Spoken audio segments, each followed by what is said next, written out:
Bienvenue à tous pour une nouvelle plongée dans l'affaire Kennedy. On va essayer de démêler le vrai du faux au sujet de Lee Harvey Oswald. On va se baser sur des témoignages, des rapports officiels, des analyses d'experts. Tout ça pour essayer d'y voir un peu plus clair. Exactement. On commence avec le cas de John Elrod. Elrod affirme avoir partagé la cellule de Lee Harvey Oswald à Dallas, le 22 novembre 1963, jour de l'assassinat. Ce qui est troublant, c'est que le rapport du FBI affirme qu'Oswald était seul dans sa cellule. C'est une contradiction assez flagrante. Oui, ça soulève pas mal de questions. Si Elrod dit vrai, ça remet en question toute la chronologie des mouvements d'Oswald. Tout à fait. On peut se demander pourquoi cette info, si elle est fausse, n'a jamais été démentie ou corrigée. Passons maintenant au témoignage. Souvent contradictoire. John McAdams, un chercheur assez connu, a présenté un schéma censé prouver l'emplacement de la blessure à la tête de JFK. Oui, mais ce schéma omet le témoignage de Clint Hill, un agent des services secrets, qui a observé l'arrière de la tête de JFK. Comment peut-on ignorer un témoin aussi direct? Exactement. Et en plus de ça, McAdams semble déformer le témoignage de Jack Franzen concernant l'emplacement de la blessure. On se retrouve face à des omissions et des interprétations qui sèment le doute sur la fiabilité de certains récits. Alors, est-ce que ces erreurs sont intentionnelles ou est-ce que ce sont de simples négligences? C'est difficile à dire. On a aussi des zones d'ombre concernant la fouille de la voiture de Jack Ruby, l'homme qui a tué Oswald. Le rapport officiel est flou sur l'identité du policier qui a mené la fouille. Oui, il y a une insistance bizarre à chercher des bombes dans la voiture. Pourquoi cet empressement à trouver des explosifs? Est-ce que cette focalisation sur les bombes révèle une enquête bâclée, menée dans la précipitation? C'est une hypothèse envisagée. Et puis n'oublions pas les preuves manquantes. La radio de coup de JFK, qui aurait montré des fragments de métal. A disparu. Le docteur Hume, un des médecins légistes, a déclaré que cette radio pourrait répondre à beaucoup de questions sur la trajectoire de la balle. Sans parler du film Zapruder original, lui aussi disparu. Ce film est crucial pour vérifier les blessures et la chronologie de l'assassinat. Pourquoi ces éléments clés ont-ils disparu? Qui a intérêt à les faire disparaître? C'est troublant. On en arrive à la fameuse théorie de la balle unique, qui a fait couler beaucoup d'encre. La commission Warren, chargée de l'enquête, affirme qu'une seule balle a causé plusieurs blessures. Oui, cette théorie repose sur une trajectoire très précise. Mais les descriptions de la blessure au dos de JFK varient énormément. Certains témoins la situent bien plus bas que ne voudrait la trajectoire de la balle unique. Oui, c'est là qu'intervient la théorie de la balle magique. On parle d'une balle capable de faire des zigzags improbables pour atteindre JFK et le gouverneur Connelly. Franchement, cette théorie est difficile à avaler. Le nombre de blessures, la nature de ces blessures, les lois de la physique. Tout ça rend la trajectoire de cette balle magique hautement improbable. Est-ce qu'on nous demande d'accepter l'impossible? Il y a aussi cette photo d'un homme non identifié, le fameux Mystery Man, présente à Dealey Plaza pendant l'assassinat. La CIA a demandé à retoucher non seulement l'arrière-plan de la photo, mais aussi le visage du Mystery Man. Pourquoi vouloir cacher son identité? C'est un mystère de plus dans cette affaire. On peut imaginer que la CIA y avait des raisons de ne pas vouloir que cet homme soit identifié. Mais quelle raison? C'est une question qui reste ouverte. S'agit-il d'un simple témoin gênant ou de quelqu'un qui en savait trop? L'histoire ne le dit pas, du moins pas officiellement. Et puis il y a cette théorie presque digne d'un film d'espionnage. L'existence de deux Lee Harvey Oswald. Ah oui, la théorie du double. Des documents et des témoignages suggèrent qu'il y avait deux hommes portant le même nom, menant des vies parallèles et impliqués dans des événements liés à l'assassinat. On a des témoignages d'Am Oswald, présents dans des lieux où Lee Harvey Oswald n'aurait pas pu se trouver, et les descriptions physiques varient d'un témoin à l'autre. Et certaines incohérences dans les documents officiels renforcent cette hypothèse. On a l'impression que les autorités ont mélangé les identités, volontairement ou non. C'est une théorie troublante, qui soulève encore plus de questions. A-t-on créé un faux Oswald pour servir de bouc émissaire? C'est une possibilité. Mais il est difficile de tirer des conclusions définitives, sans une enquête approfondie transparente. Ce qui, malheureusement, n'a jamais été le cas. Alors, après avoir examiné tous ces éléments, qu'est-ce qui vous frappe le plus dans cette première partie de notre enquête? Ce qui me frappe, c'est l'accumulation d'incohérences, de contradictions et de zones d'ombre. On a l'impression que chaque fois qu'on tire sur un fil, on découvre un nouveau mystère. Et c'est ce qui rend l'affaire JFK si fascinante, mais aussi si frustrante. On a le sentiment que la vérité est à portée de main, mais qu'elle nous échappe constamment. Exactement. On est face à un puzzle dont il manque des pièces. Et on ne sait pas si on arrivera un jour à le reconstituer entièrement. Mais continuons notre exploration, car chaque détail, aussi petit soit-il, peut nous aider à y voir plus clair Replongeons-nous dans le vif du sujet. Avec cette théorie de la balle unique. Cette fameuse balle qui aurait traversé le président Kennedy avant de blesser le gouverneur Connolly, assis devant lui.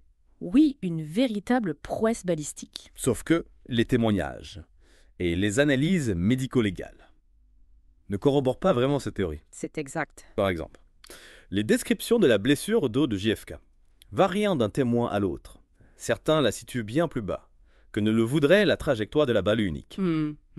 Et puis il y a cette fameuse balle magique qui aurait fait des zigzags improbables pour causer toutes ces blessures. Imaginez une seule balle qui traverse deux corps, qui touche des os, qui change de direction. Les lois de la physique sont mises à rude épreuve. Tout à fait. Et cette théorie suppose que la balle a été retrouvée intacte.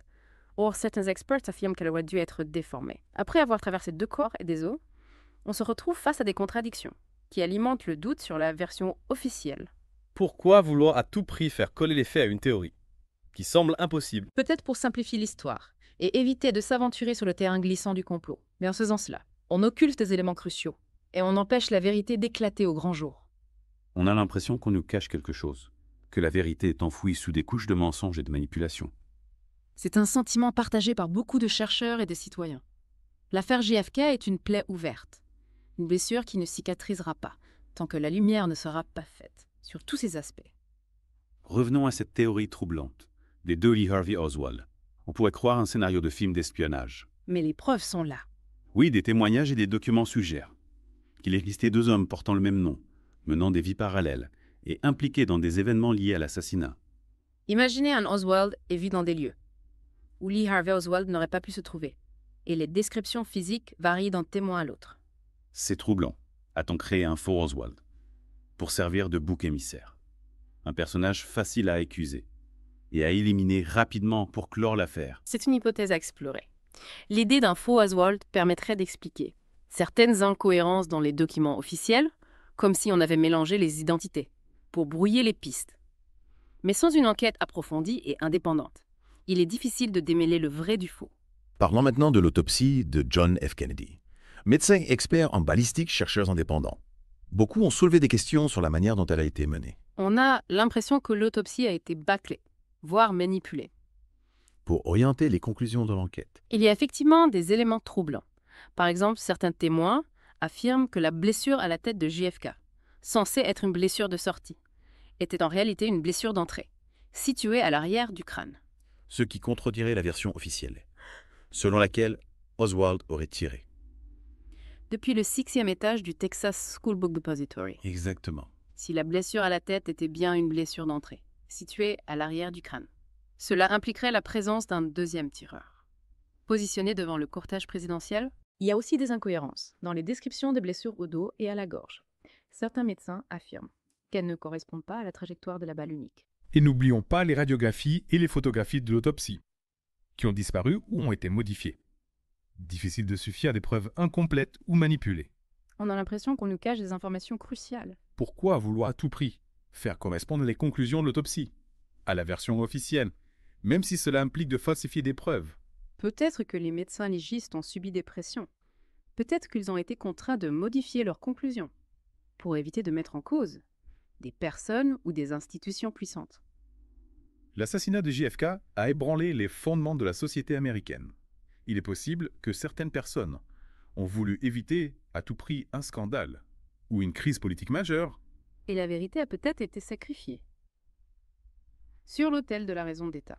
Mais il est important de rester prudent et de s'appuyer sur des faits concrets. Passons maintenant aux témoins gênants. Ceux qui ont vu ou entendu des choses, qui ne collaient pas à la version officielle. Ils ont souvent subi des pressions, ont été discrédités. Prenons l'exemple de John Hill. Cette femme se trouvait sur Dealey Plaza et a affirmé avoir vu un homme tirer depuis la butte herbeuse, ce qui contredit la théorie du tireur solitaire. Elle a été harcelée, menacée, et son témoignage a été déformé pour la faire passer pour une illuminée. Il y a aussi Lee Bowers, un employé des chemins de fer, qui travaillait dans une tour surplombant Dealey Plaza. Il a déclaré avoir vu des hommes suspects derrière la palissade en bois, juste avant les coups de feu. Bowers a également subi des pressions et a été victime d'un accident de voiture mortel, quelques mois après l'assassinat. Difficile de croire à une simple coïncidence. Tous ceux qui osaient remettre en question la version officielle étaient réduits au silence d'une manière ou d'une autre. Cette campagne d'intimidation a contribué à installer un climat de peur et de suspicion, empêchant une véritable enquête de voir le jour. L'absence d'une enquête indépendante et transparente a permis à la version officielle de s'imposer, malgré ses incohérences et ses zones d'ombre. Et si on parlait maintenant de Jack Ruby, l'homme qui a battu Lee Harvey Oswald en direct à la télévision. Un acte qui a choqué le monde entier et qui a soulevé tant de questions sur ses motivations. Et ses liens éventuels avec le crime organisé ou des agences gouvernementales. Ruby était gérant d'une boîte de nuit à Dallas, connu pour ses relations avec la pègre locale, et s'est démêlé avec la justice. Ce qui est intriguant, c'est qu'il a pu accéder facilement au sous-sol du commissariat, alors qu'Oswald devait être transféré sous haute sécurité. Et il a abattu Oswald à bout portant, l'empêchant ainsi de parler, de se défendre et de révéler ce qu'il savait. On a l'impression que Ruby a agi pour faire taire Oswald. C'est une hypothèse plausible. Ruby a toujours affirmé avoir agi par vengeance. Pour épargner à Jackie Kennedy la douleur d'un procès. Mais cette explication ne convainc pas grand monde. Ruby est un personnage trouble, et ses motivations restent obscures. Certains pensent qu'il a agi sous la contrainte, manipulé par la mafia ou par des agents du gouvernement, pour éliminer Oswald. D'autres le voient comme un patriote zélé, voulant punir le communiste Oswald et protéger l'Amérique d'un complot. Quelle que soit la vérité, l'acte de Ruby a plongé l'affaire JFK dans un chaos encore plus grand. Alimentant les théories du complot et empêchant l'émergence d'une vérité claire. On est face à un enchevêtrement d'intérêts, de secrets et de manipulations. Difficile de démêler le vrai du faux dans cette histoire. C'est pourquoi il est important de garder un esprit critique, de confronter les différentes sources et de ne pas accepter aveuglément les explications officielles. L'assassinat de JFK est une affaire qui dépasse le simple fait divers. Elle nous interroge sur le fonctionnement de la démocratie américaine, sur le rôle des médias et sur la place de la vérité dans une société, manipulée par les pouvoirs en place. C'est un héritage lourd à porter, mais important de ne pas l'oublier. Continuons notre exploration, car chaque détail peut nous rapprocher de la vérité.